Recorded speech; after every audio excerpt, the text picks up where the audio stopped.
ये कहानी है जर्मनी के एक ऐसे परिवार की जिसमें इला की शादी 3 साल की उम्र में एल्बर्ट से हो गई थी। एल्बर्ट इला के अंकल का गोद लिया हुआ इकलौता बेटा था। इला और एल्बर्ट का रिश्ता उनकी दादी ने तय किया था। कैंसर से बीमार होने के बाद दादी ने इला और एल्बर्ट की शादी 3 साल की उम्र में ही करवा दी। इला और एल्बर्ट की फैमिली एक ही घर में रहते थे। शादी के 2 साल बाद एल्बर्ट डॉक्टरी की पढ़ाई करने अमेरिका चला जाता है और उम्र के साथ ही इला इस शादी से नफरत करने लगी थी। इसकी बहुत सारी वजह थी। 15 साल बाद सुबह की छीनी खुशबू माहौल को और अधिक खुशनुमा बना रहे थे। सुबह की नींद सबके लिए सुहानी होती है और रोज़ की तरह इला के सुबह की नींद में खलल डालने के लिए कोई नहीं आया, क्योंकि इला का आज स्पेशल दिन था, क्योंकि आज इला 18 साल की हो चुकी है। तभी इला के कानों में उसकी मॉम की आवाज़ आई, इला बेबी आज 21 जनवरी है। इला के कानों में ये आवाज़ आते ही वह झन्ना कर उठी और दौड़कर आईने के सामने गई और खुद को देखकर बोली, कॉन्ग्रेचुलेसन इला, फाइनली तुम 18 की हो गई। यस, आज तुम्हारा 18th बर्थडे है।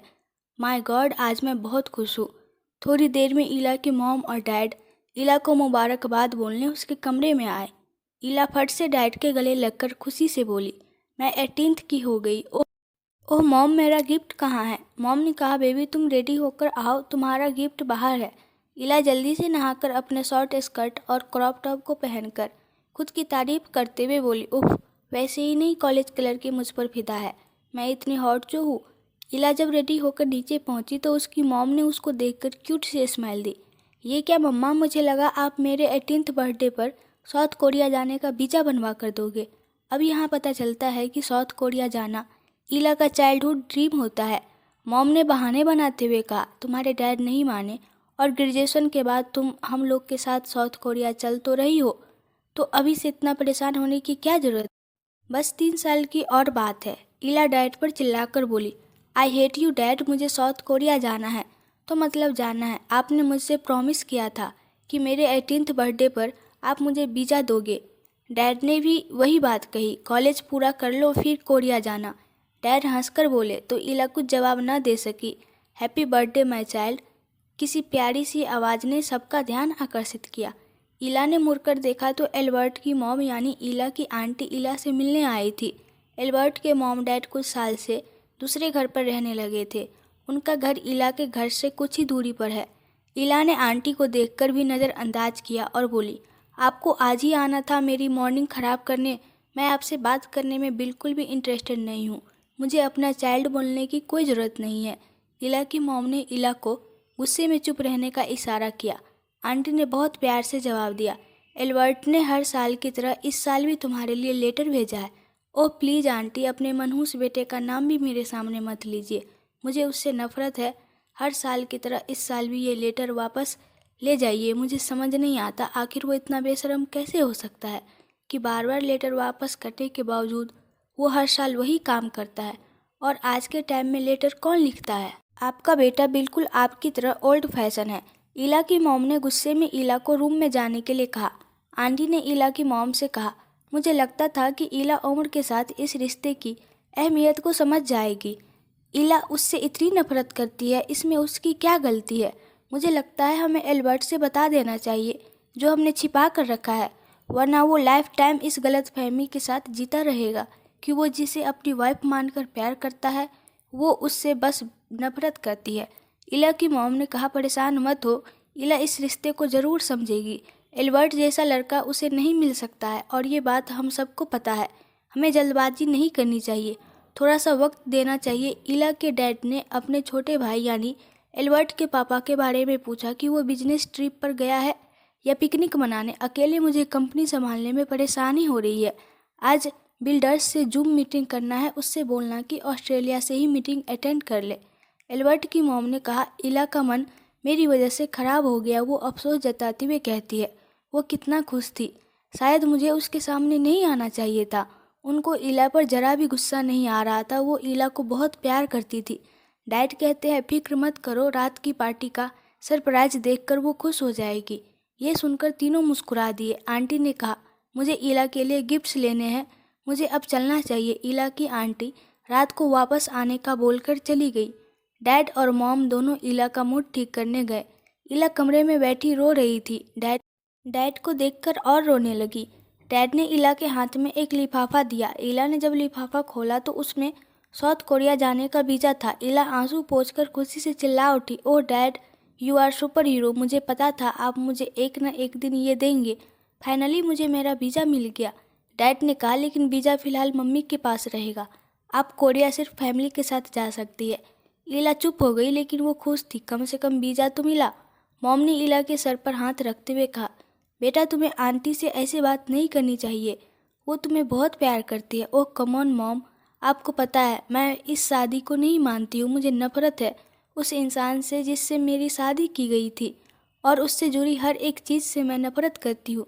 ऐसी शादी कोई शादी नहीं होती जो 3 साल की उम्र में की गई हो। मुझे किसी कोरियन लड़के से शादी करनी है। ना मैं इस रिश्ते को कभी मानती थी और ना कभी मानूंगी।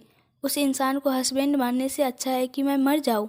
क्या आप लोगों ने कभी सोचा है कि छोटी उम्र में शादी हो जाने की वजह से मुझे हमेशा ऐसा महसूस होता है कि किसी ने मेरे पैरों में बेड़ियाँ डाल दी हो, जिसके बोझ के तले मैं दबती चली जा रही हूँ। मुझे ऐसे लगता है जैसे मेरे विंग्स किसी ने काट दिए हो ताकि मैं उड़ ना सकूँ। मुझे ऐसा लगता है कि मैं इस मैरिज में सिमट कर रह गई हूँ। मॉम ने इला को समझाते हुए कहा, एल्बर्ट तुम्हें बहुत प्यार करता है। वो हर पल तुम्हें याद करता है। उसने 13 सालों से तुमसे बात नहीं की ताकि तुम इस शादी में बंधा हुआ ना महसूस करो। उसकी पढ़ाई पूरी होने वाली है। तुम बहुत जल्द उससे मिलोगी, तब तुम उसे जान जाओगी। नहीं जानना मुझे पता है मम्मा, आज के टाइम जब सब वीडियो कॉल करते हैं वो आज भी लेटर लिखता है। ना फेसबुक, व्हाट्सएप और ना इंस्टाग्राम चलाता है। उसको मैंने आज तक देखा ही नहीं है। ना उसके फैमिली वालों के पास उसका कोई फ़ोटो है। ऐसे उबाऊ और बोरिंग इंसान के साथ मैं नहीं रह सकती हूँ। मुझे नफ़रत है उससे। अगर वो मुझसे इतना प्यार करता है तो अब तक उसे मुझे तलाक दे देनी चाहिए थी। क्यों मुझे ज़बरदस्ती इस रिश्ते में बांध कर रखा हुआ है। कितने शर्म की बात है कि मेरी फैमिली एजुकेटेड होते हुए भी चाइल्ड मैरिज जैसे क्राइम को बढ़ावा दे रही है। मैं कॉलेज में सबसे छिपा कर रखती हूँ कि मेरी शादी 3 साल की उम्र में हुई थी, क्योंकि मैं उनके हंसी का पात्र नहीं बनना चाहती थी। मैं आप दोनों की इकलौती बेटी हूँ। आप कैसे मेरे साथ इतना बुरा कर सकते हैं। मैं बस 18 साल की हुई हूँ और मेरी शादी हुए 15 साल हो चुके हैं। कितना शर्मनाक है। आप लोग मुझे मार ही क्यों नहीं देते हैं। कम से कम इस शर्म वाली ज़िंदगी से छुटकारा तो मिल जाएगा। अब आप लोग फिर ये मत बोलना कि दादी मरने वाली थी इसलिए मेरी शादी करवा दी। दादी तो मर गई और साथ में मुझे रोज़ मरने के लिए छोड़ गई। इला के कड़वे शब्द जाहिर कर रहे थे कि इला चाइल्ड मैरिज हो जाने की वजह से किस हद की नफरत से गुजर रही है। मॉम और डैड उसकी बातों से चुप थे। उनके पास इला के सवालों का कोई जवाब नहीं था। आखिर इला सच ही तो बोल रही थी। वो इस शादी को एक्सेप्ट ही नहीं कर पा रही थी। आज 15 साल गुजर गए हैं, लेकिन इला इस रिश्ते से सिर्फ और सिर्फ नफरत करती है। डैड उसे बहलाने के लिए बोलते हैं, आज के दिन उन सब बातों को दरकिनार करो और बताओ मेरी प्रिंसेस को और क्या गिफ्ट चाहिए। इला सधे हुए गले से कहती है, क्या कोई बर्थडे ऐसा गया है जिसमें मेरे आंसू ना निकले हो। बताइए डैड, क्या हुआ है कभी ऐसा। आप चुप क्यों हैं।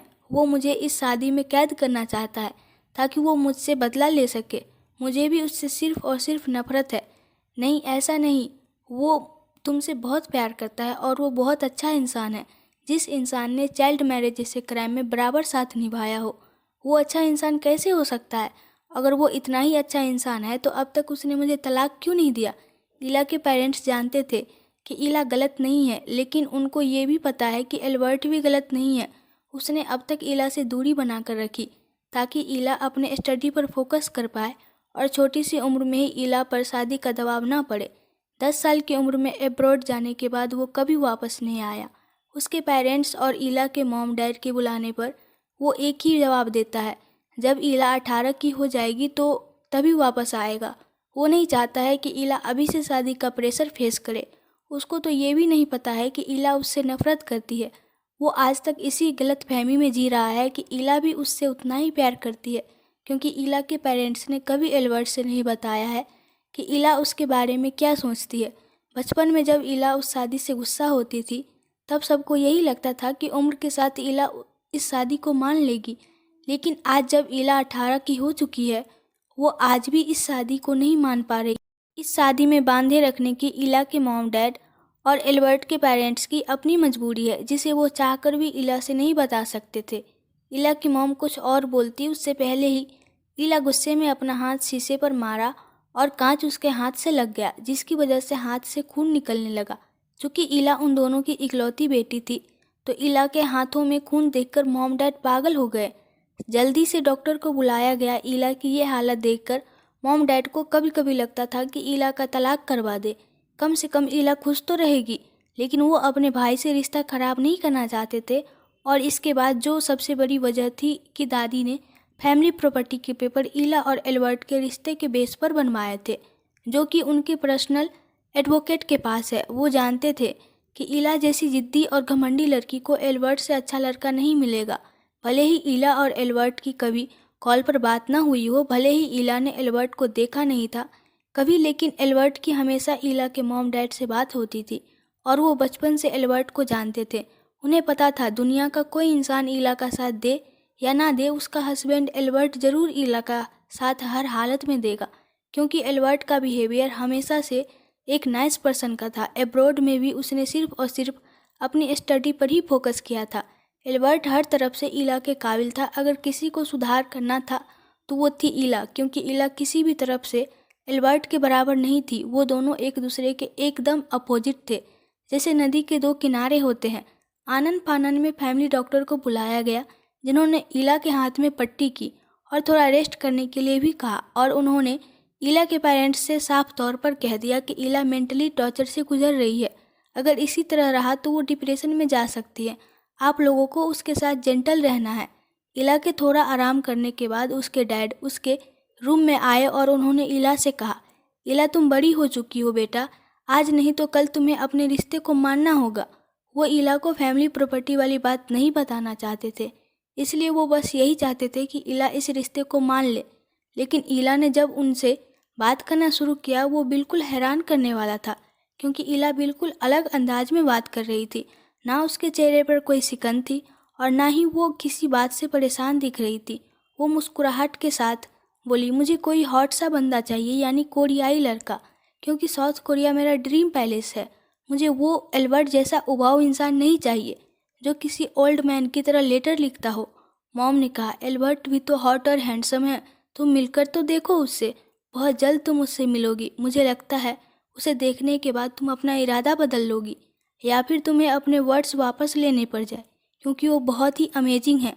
इला इरिटेट होकर बोलती है, ओह मम्मा, किस मनहूस का नाम ले लिया, और कोई हॉट शॉट नहीं है वो। अगर इतना ही हैंडसम होता तो वो सोशल मीडिया पर ज़रूर अपनी पिक्स डालता या फिर सोशल मीडिया पर रहता, बट वो तो सोशल मीडिया यूज भी नहीं करता है। इसका मतलब वो बहुत ही अगली और उबाऊ है। और वैसे भी मुझे उससे नफरत है। मैं उसे कभी नहीं पसंद कर सकती हूँ। वो दुनिया का आखिरी हैंडसम लड़का होगा तो भी मैं उसे नहीं पसंद करने वाली हूँ। डैड ने उसे बहलाते हुए कहा, आज शाम के पार्टी के लिए तैयार रहना, मैंने बहुत अच्छा मैनेजमेंट किया है। इला एक्साइटेड होकर बोली, और मैंने अपने बॉयफ्रेंड को भी इनवाइट किया है, वो भी आने वाले हैं और मेरे सारे फ्रेंड भी होंगे। ओह डैड, मैं बहुत खुश हूँ। मैंने अपने 18th बर्थडे का बहुत सालों से इंतज़ार किया है। फाइनली वो दिन आ गया। अब मैं अपनी मर्जी से सब कुछ कर सकती हूँ। मुझे नाइट क्लब में भी एंट्री मिल सकती है, और जैसा कि आपने वादा किया था कि जब मैं 18 की हो जाऊंगी तब मैं बाहर भी बॉयफ्रेंड्स के साथ जा सकती हूँ। डैड थोड़ा सा हिचकिचाकर कहते हैं, तुम जानती हो ना, पार्टी में तुम्हारे अंकल आंटी भी होंगे, तो तुम ऐसी कोई चीज़ नहीं कर सकती हो, समझी तुम। उनके वर्ड्स में थोड़ा गुस्सा भी नजर आ रहा था। इला ने फिर जिद करते हुए कहा, ओह डैड, मैंने ऑलरेडी इनवाइट कर दिया है, मुझे अब कुछ नहीं पता। मेरे सारे फ्रेंड्स एंड बॉयफ्रेंड आएंगे। मॉम ने डैड से इशारा करते हुए कहा, रहने दो ना, बच्ची का 18th बर्थडे है, कोई बात नहीं है। डैड ने गुस्से में कहा, तुम पागल हो गई हो, पार्टी शुरू होने में सिर्फ 2 घंटे बाकी है। 1 घंटे बाद एल्बर्ट की फ्लाइट लैंड करेगी। वो 13 साल बाद सिर्फ यहाँ इला से मिलने आ रहा है, उसके बॉयफ्रेंड से नहीं। उसे जब पता चलेगा कि इला के इतने सारे बॉयफ्रेंड भी है तब क्या सोचेगा वो। लीगली तौर पर इला उसकी वाइफ है और ये बात इला को मानना ही होगा। डैड ने गुस्से में सब बोल दिया, कान खोलकर सुन लो इला, मुझे अब कोई बखेरा नहीं चाहिए। एल्बर्ट तुम्हारा हस्बैंड है और तुम्हें ये मानना होगा। रही बात आज की, तो ये सच है कि वो 13 साल बाद वापस आ रहा है और तुम्हें हर सिचुएशन के लिए बतौर उसकी वाइफ तैयार रखना होगा। इला को कुछ समझ नहीं आ रहा था कि उसके डैड क्या बोल कर गए हैं। क्या उन्होंने ये कहा कि एल्बर्ट जर्मनी आने वाला है? क्या सच में वो आने वाला है? वो डर के मारे काँप रही थी। न जाने कौन सा डर उसके मन में बैठा था। अब क्या आप मेरी लाश देखकर ही मानेंगे?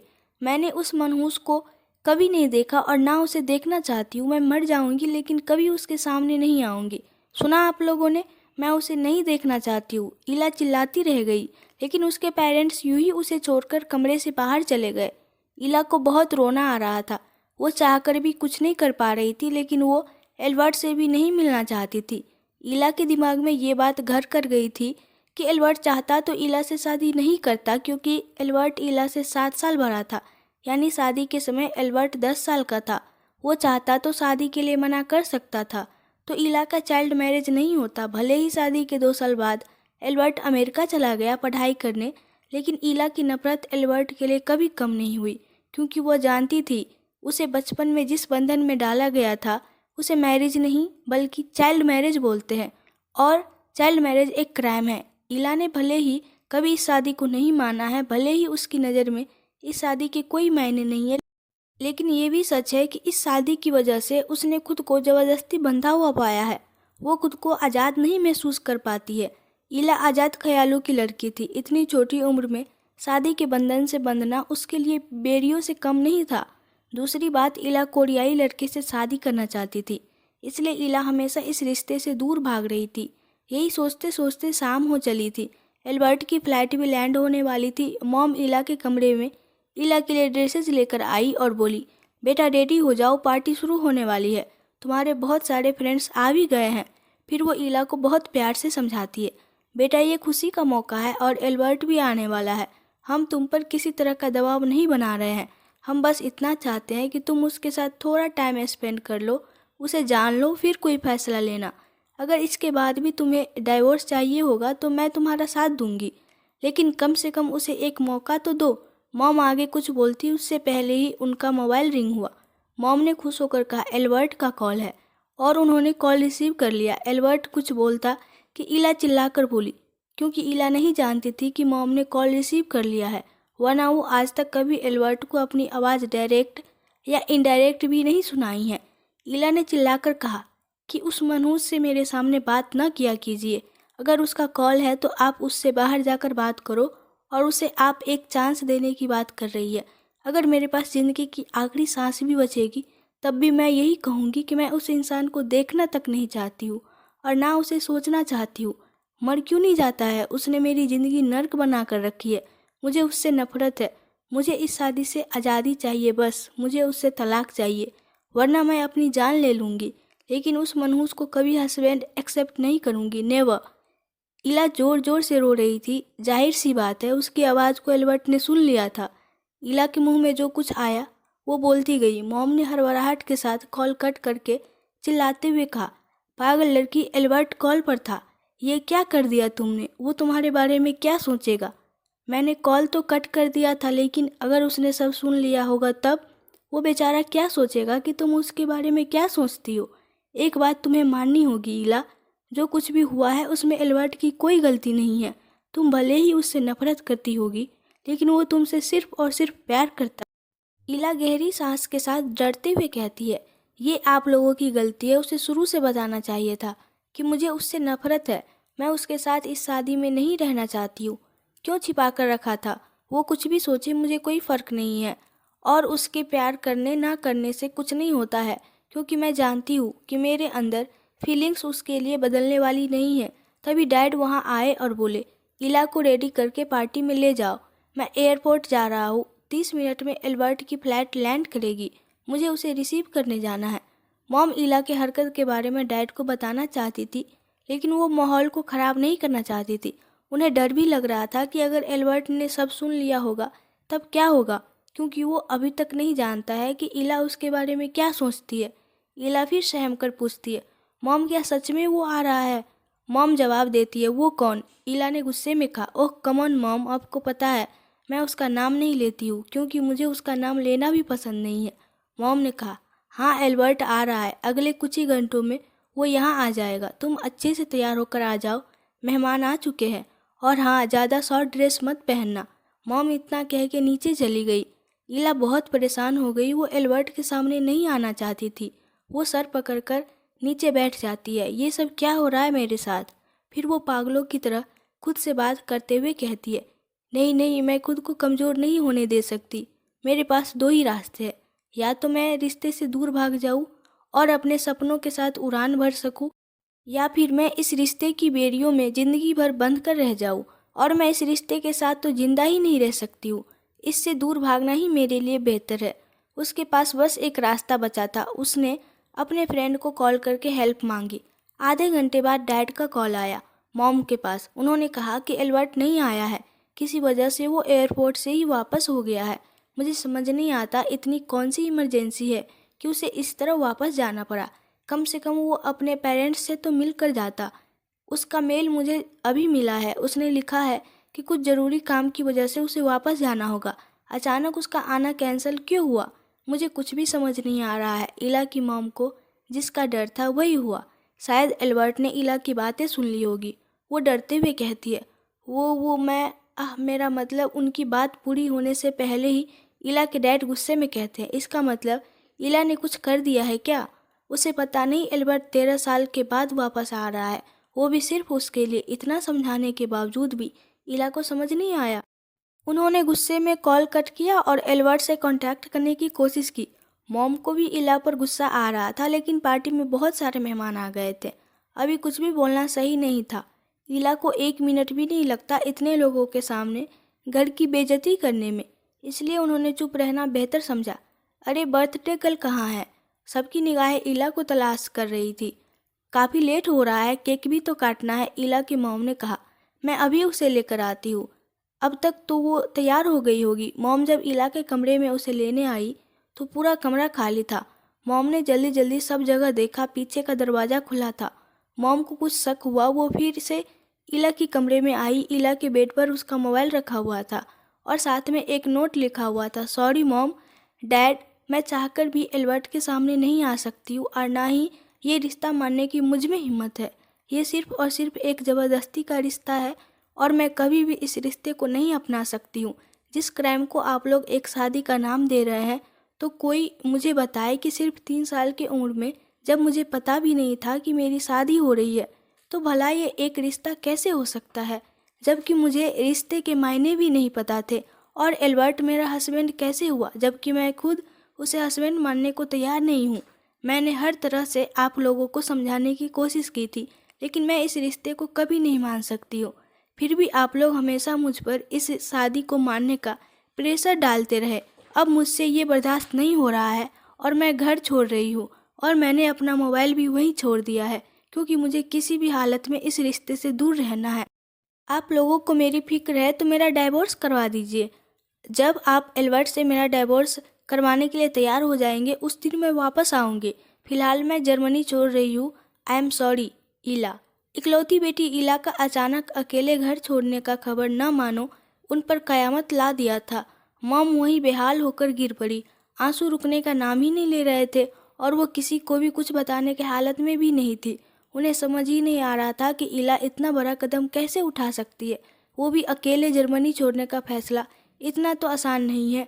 थोड़ी देर में एल्बर्ट की मम्मी कमरे में आई तो उन्होंने इला की मॉम को बेसुध हालत में देखा। उन्हें समझते हुए देर नहीं लगी कि कुछ गलत हुआ है। जब उन्होंने इला का नोट पढ़ा तो वो भी समझ गई कि इला ने घर छोड़ दिया है। उन्होंने सबसे पहले एल्बर्ट के डैड और इला के डैड को इन्फॉर्म किया, क्योंकि वो दोनों एल्बर्ट को लेने गए थे। वो एयरपोर्ट के पास ही होंगे। उसके बाद उन्होंने नीचे जाकर पार्टी में आए मेहमानों को बताया कि इला की तबीयत बिगड़ गई है, वो नीचे नहीं आ सकती है। आप लोग पार्टी एंजॉय करिए और डिनर करके जाना। केक बिना इला के ख़राब हो गया और मेहमानों को भी थोड़ा अजीब लगा, लेकिन किसी को भी कुछ बोलने का मौका ही नहीं मिला, क्योंकि इला की आंटी ने बहुत बेहतर तरीके से माहौल को संभाल रखा था। आंटी ने इला के डैड को मैसेज पहले ही कर दिया था। वो लोग डायरेक्ट इला को तलाश करने एयरपोर्ट पर पहुंच गए, क्योंकि इला कोरियाई वीज़ा लेकर गई थी। उनको पक्का यकीन हो गया था कि इला साउथ कोरिया जा रही है। घर पर मेहमान के जाने के बाद डॉक्टर को बुलाया गया। इला की मॉम का ब्लड प्रेशर हाई हो चुका था। 18 साल की लड़की जो आज तक कॉलेज भी अपने डैड के साथ गई थी, उसका अचानक घर से चले जाना बहुत डराने जैसा था। वो बहुत परेशान थी क्योंकि इला के अंदर बहुत बचपना था। उसे दुनियादारी के बारे में कुछ भी पता नहीं था। उसके साथ कुछ भी गलत हो सकता था। आंटी बार बार इला के डैड को कॉल कर रही थी। इला वाकई में साउथ कोरिया ही जा रही थी अपनी फ्रेंड की हेल्प से। उसने इमरजेंसी का टिकट भी करवा लिया था। अगले 40 मिनट बाद इला की फ्लाइट निकलने वाली थी। इला बस खैर मना रही थी कि कहीं डैड उसे तलाश करने वहां तक न पहुंच जाए। इला की फ्रेंड जूली, जो कि उसे छोड़ने एयरपोर्ट तक आई थी, इला ने उससे वापस जाने के लिए कहा, क्योंकि डैड ने अगर आसपास तुमको देख लिया तो वो मुझे जल्दी ही तलाश कर लेंगे और मुझे हर हालत में यहाँ से निकलना है। मैं अब और नहीं रह सकती हूँ। जूली कहती है, मुझे डर लग रहा है। तुम पहली बार जर्मनी से बाहर जा रही हो। क्या तुम्हारा इस तरह से जाना सही है? क्योंकि उसे नहीं पता है कि इला किस वजह से इस तरह जा रही है। इला के चुप रहने पर वो बोलती है, अगर तुम्हें कोई हेल्प की ज़रूरत होगी तो मुझे कांटेक्ट करना और चाहो तो मेरा फ़ोन ले जाओ। इला कूल होकर बोलती है, नो थैंक्स डार्लिंग, मैं पहुंचते ही जॉब देखूंगी और फ़ोन लेते ही तुमको कांटेक्ट करूंगी। जूली को समझाकर इला ने उसे वापस भेज दिया था। जूली के जाने के बाद इला गहरी सांस लेती है और खुद मन ही मन में कहती है, अगर वो लोग गलत नहीं हैं तो मैं भी गलत नहीं हूँ। मैं अपनी लाइफ को घुट घुट कर जीते हुए नहीं देखना चाहती हूँ। मैंने कभी उसे अपना हस्बैंड माना ही नहीं है, तो मैं कैसे उसे एक भी चांस दे सकती हूँ? जब मैं उसके लिए कोई फीलिंग्स ही नहीं रखती हूँ तो वो मुझे कितना भी लव क्यों न कर ले, मेरे सामने उस लव के कोई मायने ही नहीं है। और क्यों न करूँ मैं उससे नफरत। वो चाहता तो इस शादी से मना कर सकता था, क्योंकि वो 10 साल का था और बाद में भी उसने कभी मुझे डाइवोर्स नहीं दिया। इसका मतलब तो यही है कि उसे चाइल्ड मैरिज से कोई दिक्कत ही नहीं है। शायद उसकी नज़र शुरू से ही मुझ पर बुरी ही थी। मैंने उसे तब देखा था जब वो 10 साल का था और मैं 3 साल की थी। उसके बाद से मैंने उसे कभी नहीं देखा, क्योंकि उसे पढ़ाई पूरी करने के लिए अब्रॉड जाना पड़ा। आज 13 साल हो चुके। मैं उसका चेहरा भी भूल चुकी हूँ और ना कभी हमारी बात हुई है। फिर भी मेरे अंदर उसके लिए नफरत बढ़ती ही गई थी। इला बैठी सोच ही रही थी कि उसने देखा कि उसके डैड और अंकल वहाँ पहुँच गए हैं। हालांकि डैड इला को नहीं देख पाए, लेकिन इला ने उन्हें देख लिया था। इला जल्दी से उठी और आगे जाने लगी और जल्दी जल्दी में वो किसी से टकरा गई, क्योंकि वो सर नीचे करके जा रही थी, जिसकी वजह से वो किसी लड़के से टकरा गई थी। ओह, इला जिससे टकराई वो बहुत लंबा सा लड़का था। इला उसके शोल्डर से भी नीचे थी। इला ने सर ऊपर उठाकर उसका फेस देखा तो वो ब्लैक मास्क में था। उसके लंबे बाल थे जो कि कोरियन बॉय कट थे। इला ने जल्दी से सॉरी बोल दिया, लेकिन उसके डैड वहीं बस उसके करीब पहुंचने वाले थे। इला डर के मारे कांप रही थी। उसे समझ नहीं आ रहा था कि अब उसे क्या करना चाहिए। अगर वो भागती है तब तो वो जरूर डैड की नज़र में आ जाती। उसे नॉर्मल रहना होगा। इला ने जल्दी से उस लड़के से कहा, मुझे हेल्प की ज़रूरत है। क्या आप मुझे बता सकते हैं कि वो पीछे जो ब्लैक कोट में है, क्या वो इधर ही आ रहे हैं? लड़के ने हाँ में जवाब दिया। इला डर के मारे बड़बड़ा रही थी, अरे नहीं, कहीं वो मुझे पहचान न ले। अगर मैं पकड़ी गई तो पक्का डैड मुझे छोड़ने वाले नहीं हैं। उसका चेहरा सफ़ेद हो गया था। वो बहुत घबराई हुई थी। उस लड़के ने इला के चेहरे को पढ़ते हुए बहुत नरमी से कहा, क्या आप उनसे बचना चाहती है? क्या मैं आपकी हेल्प कर सकता हूँ? इला ने डरते हुए हाँ बोल दिया, क्योंकि उस टाइम वो किसी भी तरह उनकी नज़रों से बचना चाहती थी। उस लड़के ने न कुछ जवाब दिया, लेकिन उसने इला को हक कर लिया। इला समझ गई कि वो लड़का इला की मदद कर रहा है। उसके डैड इला के बहुत करीब आ चुके थे।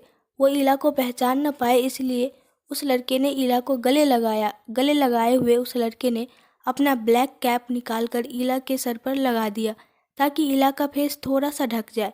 इला का फेस पूरा ढक गया था और वो उसके शोल्डर से भी नीचे थी, जिसकी वजह से इला पूरी की पूरी उस लड़के के आर्म में समा गई थी, जैसा कि इला चाहती थी। और हुआ भी कुछ ऐसा ही। इला के डैड उसके साइड से निकल गए, लेकिन वो इला को पहचान नहीं पाए। उनको लगा कोई कपल है। देखते ही देखते इला के डैड सामने से काफ़ी आगे निकल गए। जाकर इला के जान में जान आई। इला ने महसूस किया, आह, ये लड़का कितना गर्म और सॉफ्ट है। उसकी सांसों की गर्माहट को इला महसूस कर सकती थी। वो इतना लंबा है कि इला को उसे फेस उठाकर देखना पड़ता है। उसका परफ्यूम इला महसूस कर सकती है। इला इतना कुछ महसूस करके सोच रही थी कि ज़रूर उसका फेस भी क्यूट होगा, लेकिन उसने तो मास्क लगा रखा है। ये भी शायद साउथ कोरिया जा रहा है। इसका मतलब ये कोरियन लड़का है। कहीं यही तो नहीं मेरा प्रिंस चार्मिंग है। इला का मन ही नहीं हो रहा था कि उससे दूर हो। उसकी हार्ट बीट भी बहुत तेज हो गई थी। इला तो अपने ख्यालों में खोई थी। तभी उस लड़के ने इला को अलग किया। इला उससे थैंक यू बोल पाती कि वो लड़का जाने लगा और इला बस उसे देखती ही रह गई। एक पल में वो लड़का इला के आंखों से ओझल हो गया। इला को अफसोस हो रहा था कि वो उस लड़के का चेहरा भी नहीं देख पाई। तभी इला को टाइम का ख्याल आया। इससे पहले कि देर हो जाए, इला को फ्लैट पर बैठना था। इला जल्दी जल्दी अपनी सीट पर आकर बैठ गई। इला पहली बार जर्मनी से बाहर जा रही थी। उसे डर भी लग रहा था और अपनी आज़ादी से खुशी भी मिल गई। इला के डैड का बुरा हाल था। वो पागलों की तरह इधर उधर इला को तलाश कर रहे थे। तभी उनको एक मैसेज मिला और उनके चेहरे पर फिक्र और डर की जगह एक इत्मीनान का रंग दिखा। वो वहीं से वापस चले गए। इला अपनी सीट पर बैठी थी और बहुत एक्साइटेड थी और उसे डर भी था। एक अनजान देश में बिना पैसे और बिना मोबाइल के वो क्या करेगी, कहाँ जाएगी, उसे कुछ नहीं पता था। उसे बस एल्बर्ट से दूर जाना था। वो ये सब सोच ही रही थी कि उसने सामने से उसी लड़की को आते देखा। अरे ये तो वही लड़का है जिसने मेरी मदद की थी। क्या ये भी साउथ कोरिया जा रहा है? इसका मतलब ये भी कोरियन है। तभी तो इतना प्यारा हेयर कट है इसका। लेकिन इसका चेहरा कब दिखेगा? काश मुझे इससे बात करने का मौका मिल जाए और मैं इसे थैंक यू बोल पाऊँ। इला इतना सोच ही रही थी कि किस्मत देखो, वो लड़का इला के साइड में ही आकर बैठ गया। इला की तो हार्ट बीट 180 किलोमीटर की रफ्तार से चल रही थी। उसे लग रहा था आज उसकी किस्मत इतनी अच्छी कैसे हो गई थी। थोड़ी देर में फ्लैट ने अपना सफ़र शुरू किया। वो लड़का एकदम चुप था और इला उससे बोलना चाहती थी, लेकिन शुरुआत कैसे करती उसे समझ नहीं आ रहा था। बहुत देर तक सोचने के बाद इला ने कहा, मुझे आपसे थैंक यू बोलना है। आपने मेरी हेल्प की, उसके लिए थैंक यू सो मच। उस लड़के ने हाँ में सिर हिला दिया। इला को बहुत अजीब लगा। इतनी मुश्किल से तो वो बोलने की हिम्मत कर पाई थी और जवाब में उसने सिर्फ हाँ कहा। इला ने फिर कहा, माय नेम इज़ इला, और आपका नाम क्या है? मेरा नाम एबी है। उस लड़के ने बहुत धीरे से कहा। इला उसकी आवाज़ सुनकर फुल खुश थी। कम से कम ये कुछ बोला तो। ये नाम तो कोरियन लगता है। तुम साउथ कोरिया में रहते हो? उस लड़के ने फिर हाँ में सर हिलाया। इला उसका जवाब सुनकर बहुत खुश हुई। इला को लव एट फर्स्ट साइट जैसा ही महसूस हो रहा था। ओह जीजस, मुझे नहीं पता था आप इतनी जल्दी एक कोरियन लड़का दिला दोगे। बस एक बार मास्क हटा ले, इला मन ही मन सोच रही थी, क्योंकि इला उसे देखना चाहती थी। उसके अंदर उस लड़के को देखने की एक्साइटमेंट बढ़ती जा रही है। रात के 11 बज रहे थे। अगले 2 घंटे के बाद फ्लैट कोरिया पहुंचने वाला था। इला ने सुबह से कुछ खाया नहीं था। ऊपर से रो रो कर उसका चेहरा उतर गया था और वो जल्दी में कुछ मेकअप का सामान भी नहीं ला पाई थी। इला को बहुत नींद भी आ रही थी और वो सो भी गई। अगले 2 घंटे के बाद जब इला की आंख खुली तो उसने देखा वो लड़का अभी भी वैसे ही बैठा था। लेकिन इला ने सोते समय कब उसके कंधे पर अपना सर रख लिया था उसे पता भी नहीं चला था। और ताज्जुब की बात ये कि उस लड़के ने इला को चुपचाप सोने दिया। इला ने कहा, आई एम सॉरी, मुझे पता नहीं चला। तो वो लड़का बोला, हाँ आप नींद में थी। इला एक बार फिर उसकी आवाज़ पर फिदा हो चुकी थी, लेकिन उसने एबी का चेहरा अभी भी नहीं देखा था। पूरे 1 बजे फ्लैट कोरिया की राजधानी सियोल में उतरी। इला एयरपोर्ट से बाहर आते हुए डर रही थी। वो किसी को जानती भी नहीं थी और वो लड़का देखते ही देखते कहीं चला गया था। इला को लगा था कम से कम उसका नंबर तो ले लेती, लेकिन अफसोस वो ले नहीं पाई। बाहर आते ही इला अकेले खड़ी थी। वो कहाँ जाती? ना उसके पास पैसे थे और ना ही कोई पहचान वाला था। वो पूर्वी दुनिया में आकर एकदम अकेला महसूस कर रही थी, लेकिन उसे अफसोस बिल्कुल भी नहीं था। वो अब आज़ाद थी। ना कोई शादी का बंधन और ना ही चाइल्ड मैरिज का कलंक उसके सर पर था। लेकिन अब इला क्या करती? उसने फैसला किया कि वो रात भर एयरपोर्ट के बाहर ही रहेगी। यहाँ कुछ भीड़ भाड़ थी। यहाँ उसके साथ कुछ गलत होने का डर भी नहीं था। सुबह होने में कुछ घंटे बाकी थे। वो सुबह होते ही कहीं और जाएगी, ये सोचकर इला वहीं पास के बेंच पर बैठ गई। भूख से उसका चेहरा सूख चुका था और अकेलापन उसे खाए जा रहा था। वो बस एक नज़र सामने की लाइट्स और सड़कों से गुजरने वाले गाड़ियों को निहारे जा रही थी। तभी इला को लगा कि उसके पीछे कोई है। अगर आपको इस कहानी के आगे का पार्ट देखना है तो कमेंट में बताएं, और प्लीज़ अगर आपको ये कहानी अच्छी लगती है तो शेयर करें और मेरे चैनल को सब्सक्राइब कर दें। Thank you.